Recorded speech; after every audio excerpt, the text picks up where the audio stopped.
नऱ्हेतील साफसफाई सुरू, मोरे यांनी विविध मागण्यांसाठी केले होते चक्का जाम आंदोलन, नागरिकांकडून भूपेंद्र मोरे व पालिका प्रशासनाचे आभार.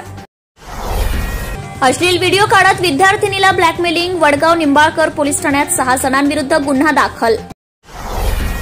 पूर्व पुण्यासाठी स्वतंत्र पालिका नाही, आमदार टिळेकरांच्या लक्षवेधीवर मंत्री सामंत यांची माहिती. पुण्याची महापालिका भौगोलिकदृष्ट्या मुंबई आणि नागपूरपेक्षाही मोठी. 600% नफा पडला 18 लाखांना. 51 वर्षीय उपमहाव्यवस्थापक महिलेच्या तक्रारीवरून खराडी पोलीस ठाण्यात गुन्हा दाखल. बाजीरावांनी 20 वर्षात 41 लढाया जिंकल्या. त्यांच्या पुतळ्यासाठी एनडीएतील जागा योग्य. खडकवासला येथील एनडीएमधील थोरले बाजीराव पेशवे यांच्या पुतळ्याचं अमित शहा यांच्या हस्ते अनावरण. पाणी उकळून गाळून प्या. शहरात अनेक भागांत अशुद्ध व गढूळ पाण्याचा पुरवठा. पावसामुळे पाण्यासोबत मोठ्या प्रमाणात माती व गाळ धरणांमध्ये जमा.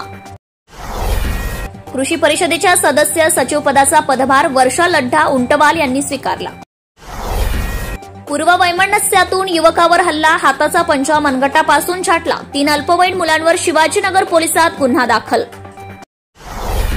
पुणे शहरात प्रत्येक दिवशी ती बनतीये वासनेची शिकार. 2.5 वर्षात शहरात 1184 बलात्काराच्या घटना, 2073 जणींच्या अब्रूंवर घाला. दिवेघाटात लवकरच हायटेक पासिंग, वाहन चालकांचा वेळ वाचणार. ऑटोमॅटिक टेस्टिंग स्टेशनचं काम 80% पूर्ण.